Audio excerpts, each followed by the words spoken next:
Welcome to September. How is it September? My name is Tammy, and this is the Protagonist Pub where characters gather.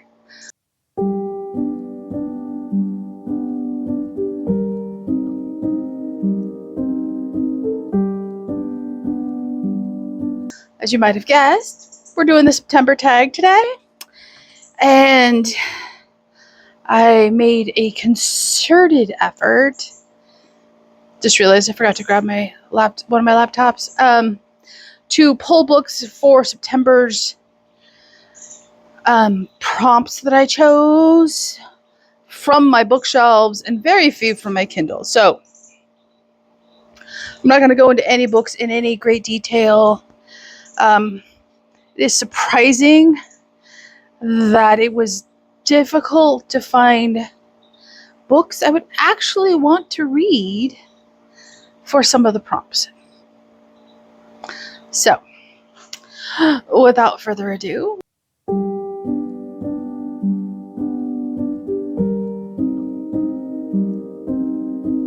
let's talk about the monthly celebrations for September.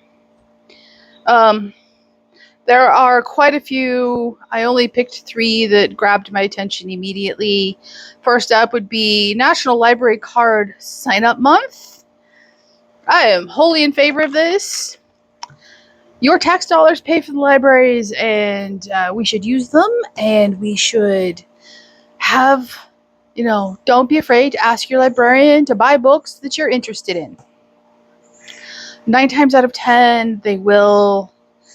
And if library buying seems to go off track, you can have an influence on that. So libraries are important. Next up would be Classical Music Month. There is just something that fits for me personally, especially when we aren't in a brutal Indian summer kind of month, which September tends to be in Texas, for classical music and fall just pairing very well together. It gives all those cozy vibes, and they work well together. And also, it is National Suicide Prevention Month, and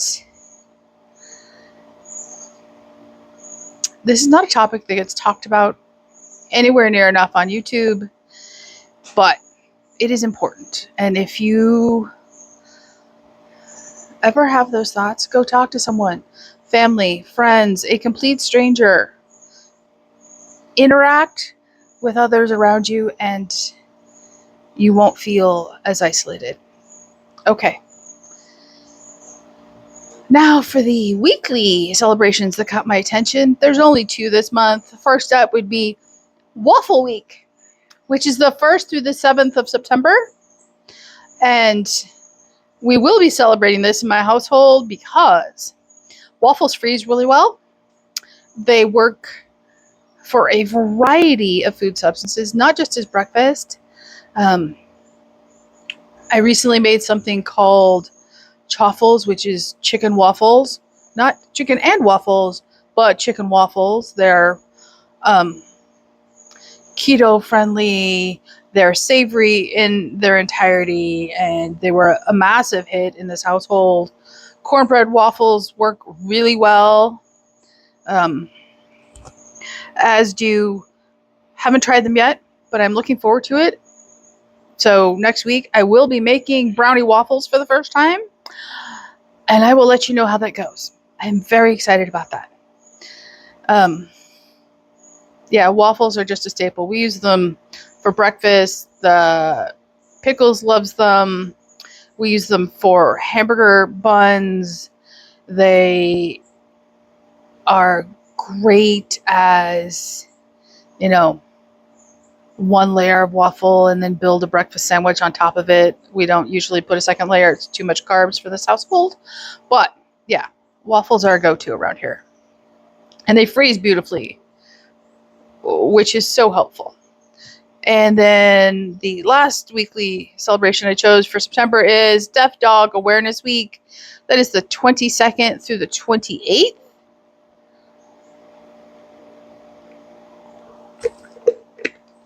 While we have never owned a deaf dog, we have had, as our dogs age, we've had one that's gotten very hard of hearing as he aged, and just because a dog is deaf doesn't make them any less lovable. Okay, now weekly or daily celebrations in September.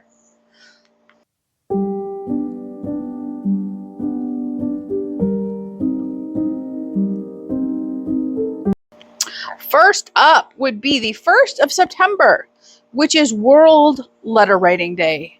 I cannot tell you how excited I was that there is actually a day to celebrate letter writing. It is a connection to our past and something we are losing as human culture, and it is terrifying. No, emails are not a replacement, even though I'm going to talk about a book here. There is something just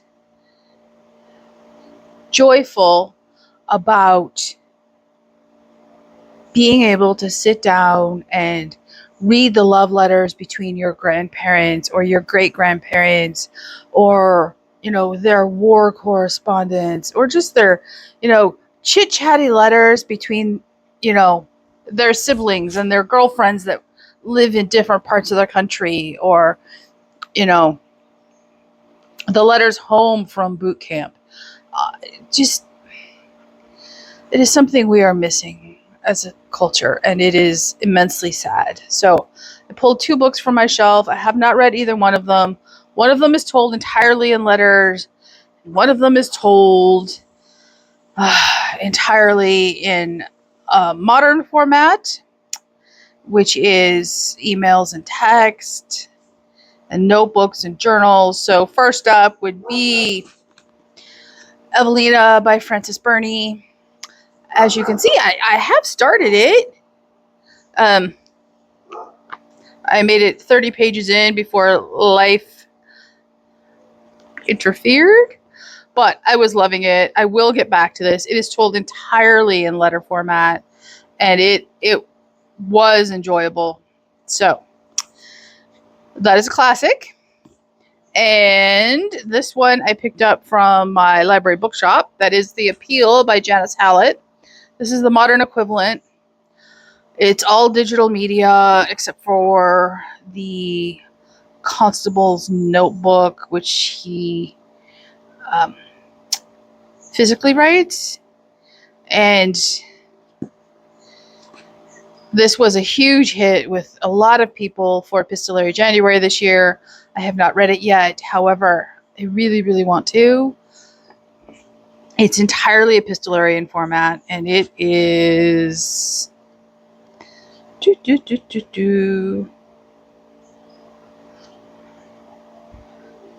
over 400 pages, so it would count as a book for a big book summer.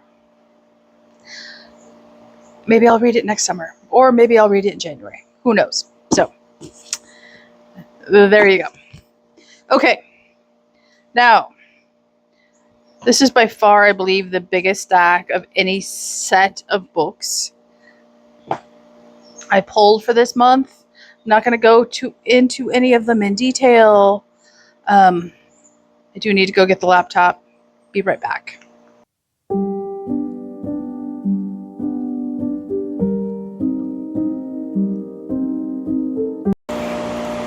Okay, next up would be the 11th of September, and this is Libraries Remember Day. I could have chosen the obvious, but I chose this one for a very specific reason. I think libraries are invaluable. I grew up going to the library at least once a week. I've told the story before. I got my library card at 2.5. I read everything I could get my hands on from, the beginning. And libraries are vital. So, Library Remembrance Day was established to commemorate the tragic events of September 11th, 2001, and to recognize the vital role that libraries play in society. This day serves as a reminder of the importance of knowledge, freedom of expression, and community support in overcoming adversity. It highlights how libraries can act as beacons of hope and unity, fostering understanding and resilience in the face of tragedy. And, many community libraries do various activities around September 11th or just in general, emphasize the importance of libraries in a community and a way to bridge cultural gaps and become, unified as a nation again, and to restore some semblance of, common civility to society. Do libraries always succeed in doing that? No. Can libraries be divisive in their choice of books and how they view themselves? Absolutely they can. They are far from perfect.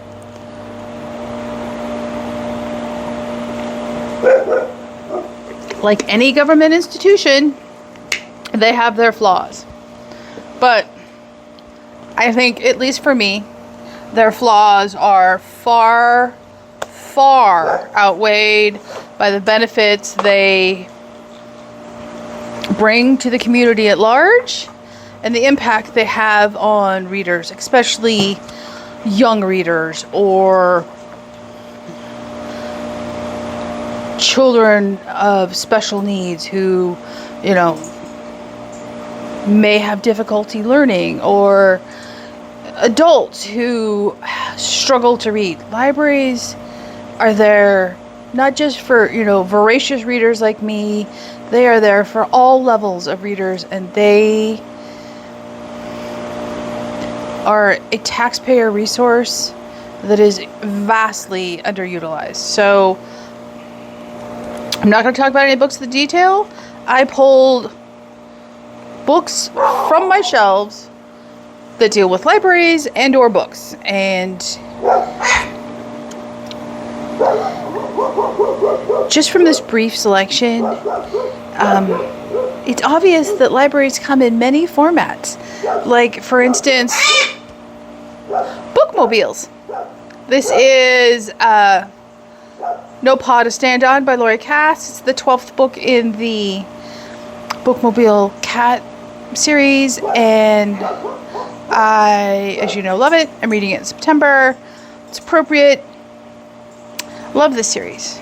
And then I have 2 books I've actually checked out from my library. This one I have not read. This is The Royal Assassin by Kate Parker. It is the 3rd book in the Victorian Bookshop Mystery series. And, it's a book about books from my library.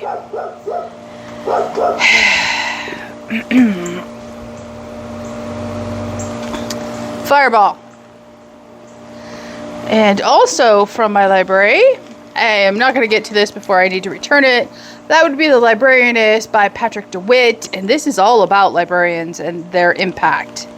And our protagonist is Bob Comet, and he is a retired librarian, and he goes out in the community and changes the world. Sign me up. So, from my shelves, I also pulled The Paris Library. This was a Goodreads win way back in the day, by Jeanette Skilson Charles. I have not read anything by her. I've heard very good things about this book. However, this was published in 2020, and it's dual timeline, 1939 and 1983. This is a recent Goodreads win. That is The Librarians of Lisbon by Suzanne Nelson. Another new to me author. Another World War II library book. And this one is set in 1943. This one I have read. That is Misshelved Magic by S.R. Crickland. Right? Yep. And this is the first book in the Liminal Library series. This is Catholic fiction. Pickles the bird. No one wants to hear from you.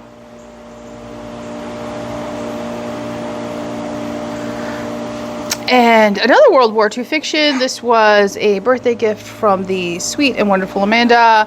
That is The Collector of Burned Books by Rosanna M. White. Again, World War II historical fiction. Noticing a theme here? Okay, The Personal Librarian by Marie Benedict and Victoria Christopher Murray. And this takes place, I want to say the 1920s. 1905. Yeah, so early 1900s, last one. And this is the story of J.P. Morgan's personal librarian, Belle DaCosta Green, the black American woman who was forced to hide her true identity and pass as white in order to leave a lasting legacy that enriched our nation. The personal librarian tells the story of an extraordinary woman, famous for her intellect, style, and wit, and shares the lengths she must go to for the protection of her family and her legacy, to preserve her carefully crafted white identity in the racist world in which she lives. And okay, the next two I know are World War II related. This is The Giver of Stars by Jojo Moyes. And this is, no, not World War II, sorry. This is Depression era America. It is based on a true story. It is the breathtaking tale of a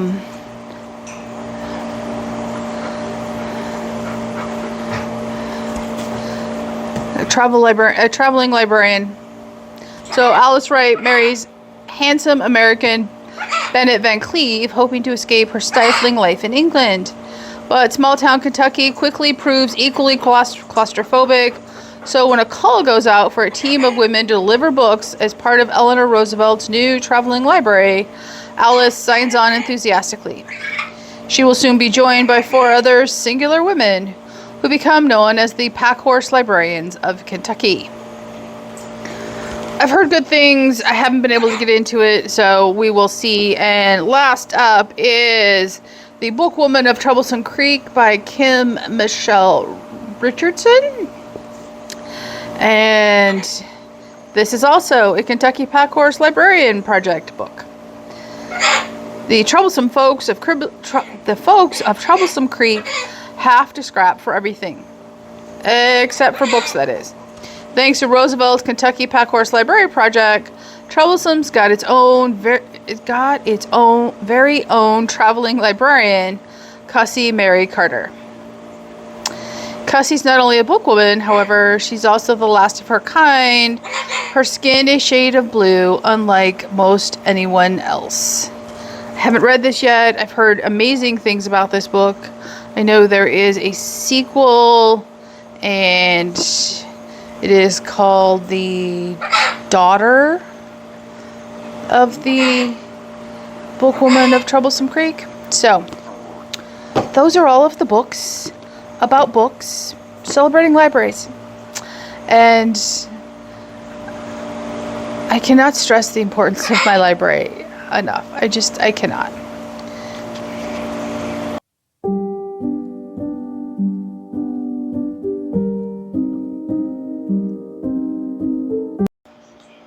All right, it is September 12th, and that is National Video Game Day.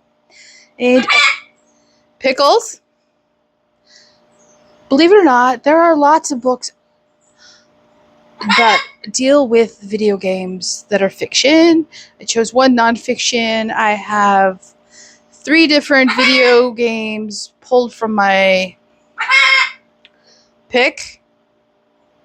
I am not in the mood.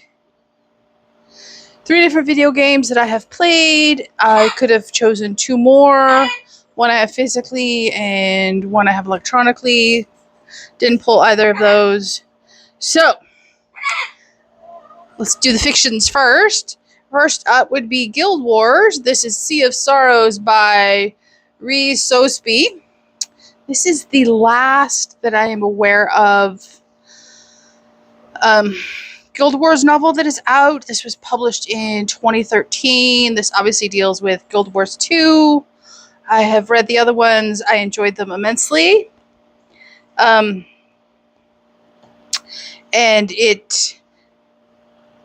the Guild Wars novels do not cover in-game stuff. They do, however, cover game lore. And that's true for almost every video game book there is. Next up would be Lord of Souls. This is an Elder Scrolls novel. This is by Greg Keyes. This is dealing with Oblivion, which is my favorite video game of all time. This was published in 2011. I have read the other one. What was the first book published for Oblivion? Infernal City. That wasn't my favorite, but I'm looking forward to this. Oblivion is my favorite game. Doesn't matter that I've been playing it for decades now. It is my favorite game. Can't imagine that changing. So the 2 other games I have books for are Cyberpunk 2077. I have a picture of it's right here. I believe it's No Confidence. I have that one electronically, and then Lord of the Rings Online obviously is Lord of the Rings. I play that one on and off, not frequently, however.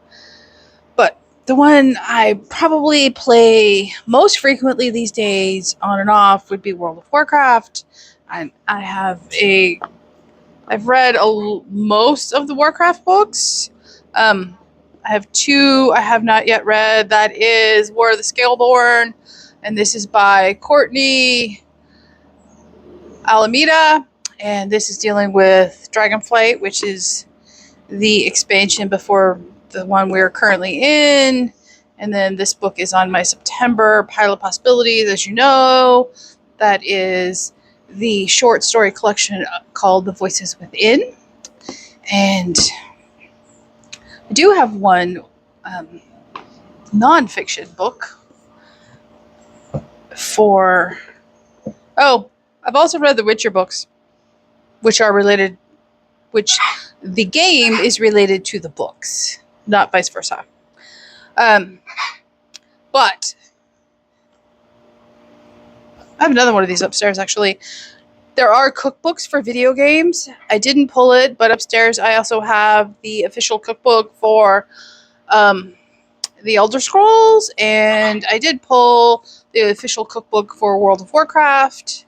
I know there is a volume 2 for this, and I need to get it because some of these recipes sound really amazing, even if they have incredibly unappealing names like Crunchy Spider Surprise, which I know where the recipe comes from in game, but it contains no actual spider meat.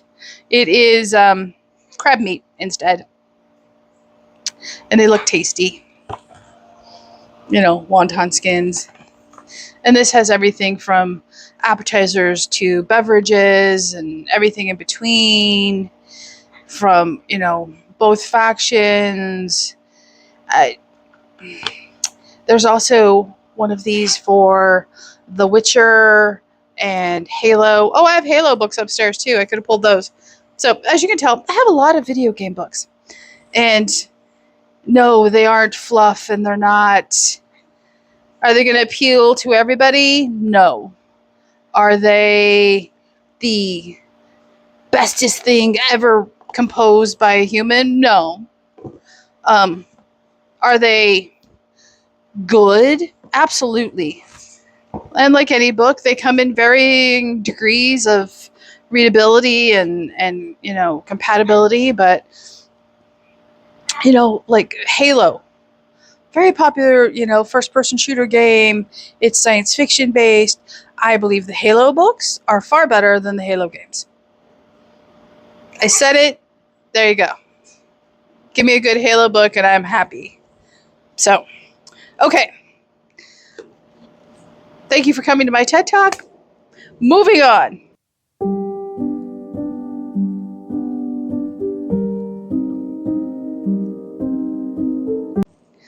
Let's talk about the 15th of September, which is Wife Appreciation Day. And I, being one, thought, we should celebrate that. I'm trying to think if I have any on the laptop. I should probably check. Hang on. I do have a couple of physical books, and I pulled 3 from my Kindle choices. So from my Kindle, this is Wife-in-Law by Haywood Smith. This is a standalone Southern women's fiction. It was published in 2011, and I need to read this book. I own it on my Kindle. I'll read you the blurb. Neighbors Betsy Callison and Kat Ellis were oil and water when they met 35 years ago. Betsy was a prim, neat freak, Republican wife, and Kat was a wild, irreverent, hippie Democrat. But they soon discovered common ground that creates a bond that lasts for decades.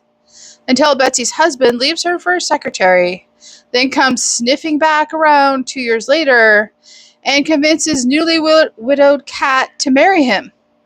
Not that Betsy wants him back, but it's hard to move on when the newlyweds are flaunting their love right across the street.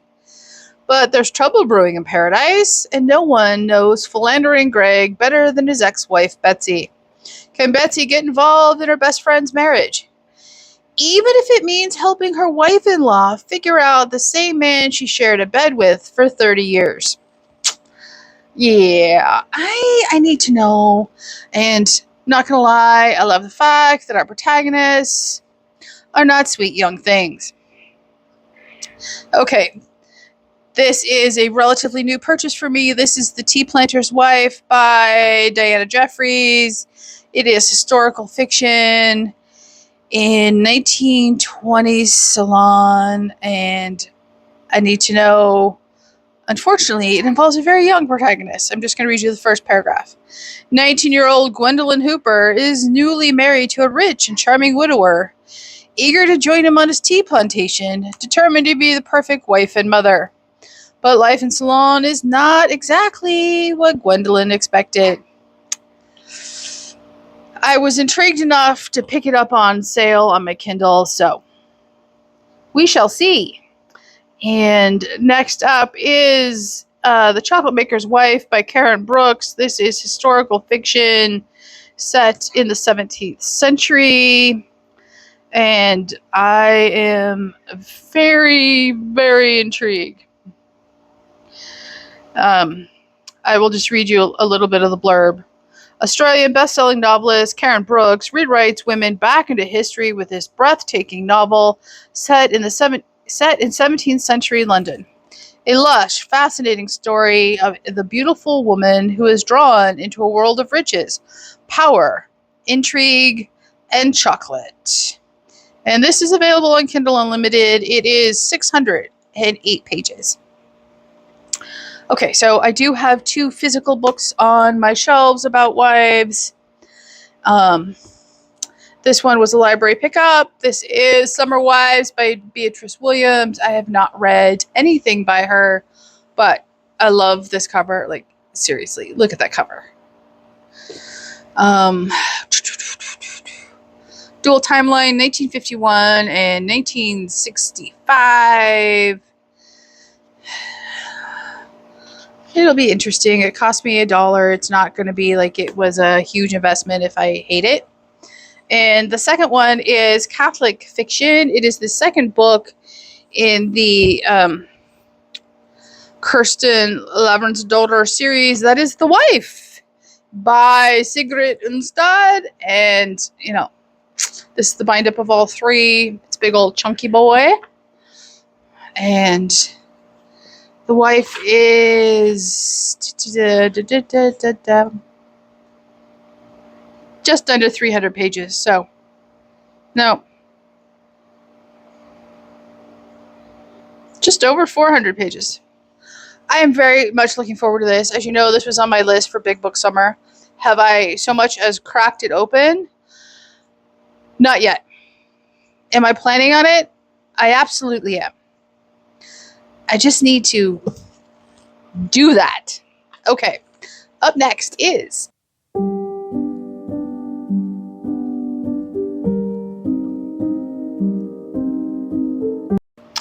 next up is the 17th of September, which is National Pet Bird Day.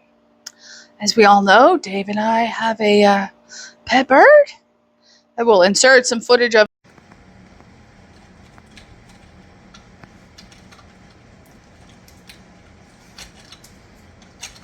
Hello, Pickles. Hello, Pickles the bird.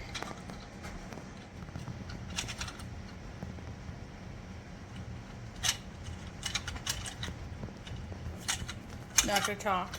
Okay. You don't talk. There you go. Good morning. You gonna be shy? Okay. I'm here. You hear him on videos all the time now that I'm outside with him filming. And I do have at least one electronic book for this. It is not easy to find books, fiction about birds, and while I could probably inundate you with chicken nonfiction, that is very niche, and I love my chickens, but they're not super cuddly like Pickles can be. So this is the first book in the Meg Langslow series. This is a very long running series. This is Murder with Peacocks by Donna Andrews, and this series is up to, don't count the bind ups, 38 books. And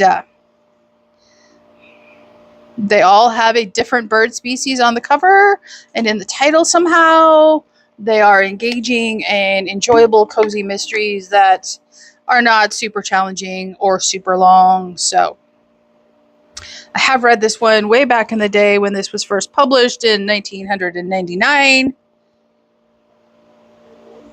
Long before I ever thought I would own a bird. This says 3 weddings and a murder. So,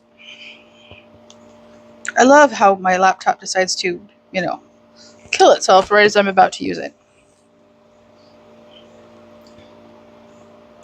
So far, Meg Lansdow's summer is not going swimmingly. Down in her small Virginia hometown, she's maid of honor at the nuptials of 3 loved ones, each of whom has dumped the planning in her capable hands. One bride is set on including a Native American herbal purification ceremony, while another wants live peacocks on the lawn. Only help from the town's drop-dead gorgeous hunk, disappointingly rumored to be gay, keeps Meg afloat in the sea of dotty relatives and outrageous neighbors. It's set in the South. I thoroughly enjoyed it when I read it back in the day. So, do have a couple of books that have bird in the title, sitting on my shelves that are not chicken related. Both of these happen to be birthday gifts. First up would be Lonesome Dove by Larry McMurtry. This is the first book in the series. It's a big old boy. I really want to get started. It's 858 pages, and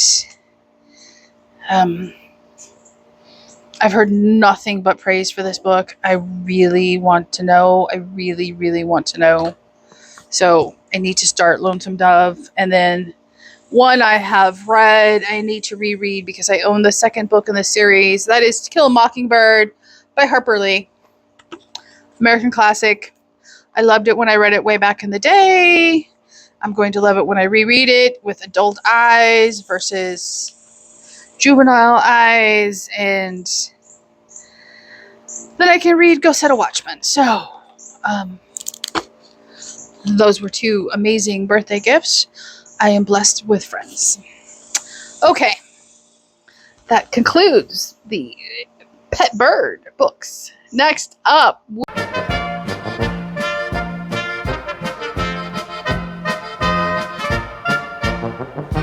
would be the 21st of September, which is the beginning of Oktoberfest. I do have 2 physical and a couple of electronic releases. So first up would be To Brew or Not to Brew by Joyce Tremmel. I have not read this series. It is a cozy mystery, and it is set in Pittsburgh. The all-new mystery series set in a Pittsburgh craft brew pub featuring a brewmaster with a head for sleuthing. This was published in 2015, and I don't know if it is on Kindle Unlimited or not. It is possible, but I am very much looking forward to it.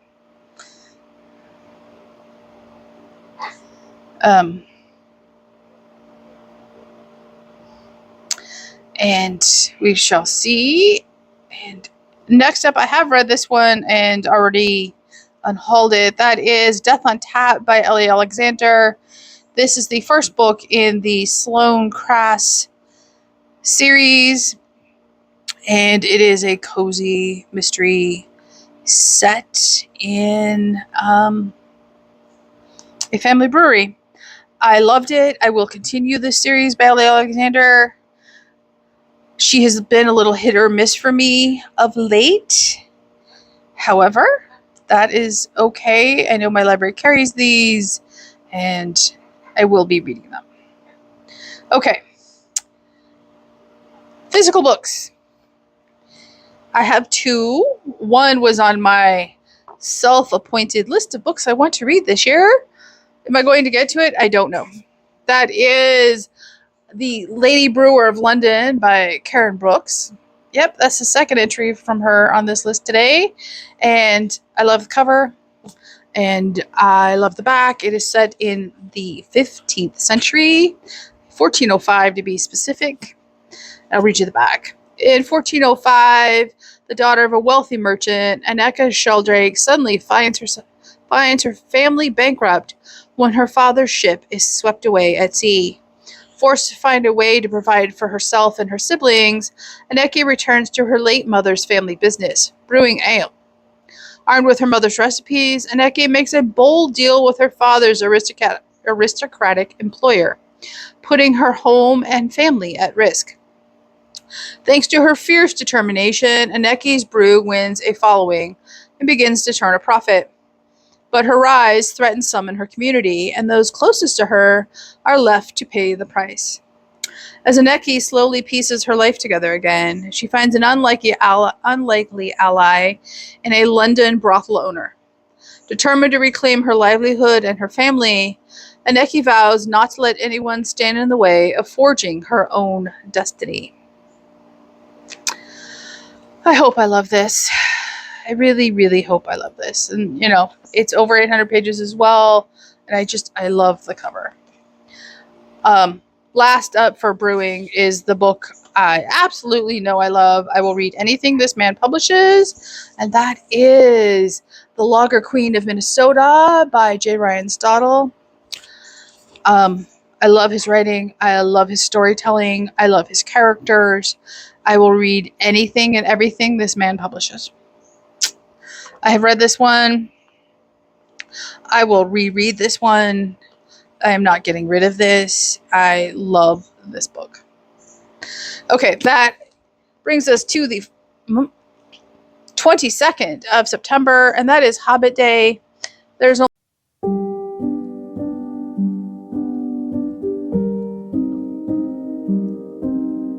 only one book to discuss for this. That is The Hobbit by J.R.R. Tolkien. I read this last year. This is a very familiar story. I cannot say I enjoyed reading it because I already knew it. But I didn't hate it either. I do love the artwork in this book. So, and believe it or not, there is no Hobbit fiction. It was surprising.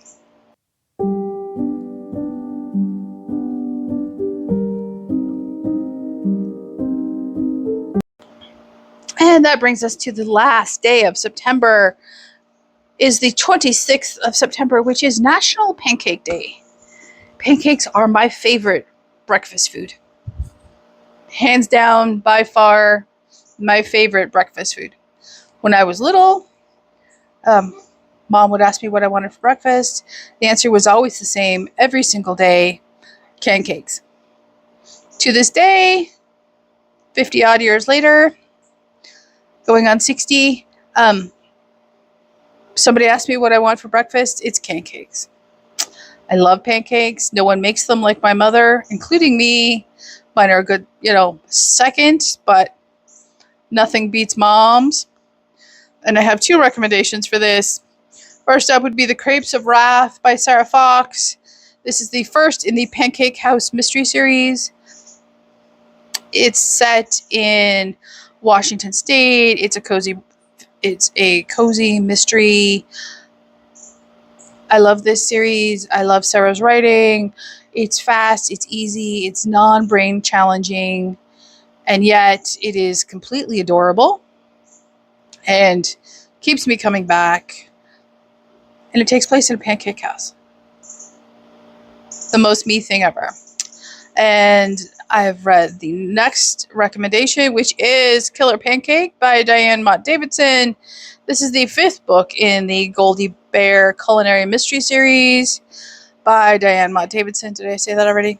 And I have read this entire series. I own the cookbook related to this series. The best brownies on the planet come from this series. I absolutely loved this book. I cannot recommend the series enough. It is, cozy culinary mystery, and there is a returning cast of characters.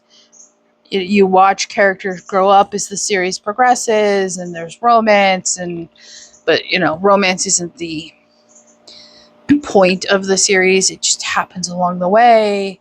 Just all the things are here. So I absolutely love this series. Okay, that wraps up September's tag. There are a couple of events in September related to days in September that I did not discuss, but will be the subject of a couple of shorts as the month progresses and/or a full-length video. So stay tuned for those. I hope you got inspired to pick something up. If you did, let me know in the comments down below, or better yet, if you have a book recommendation for me, please leave that in the comments down below. Like and subscribe, and I will see you here next time at the Protagonist Pub.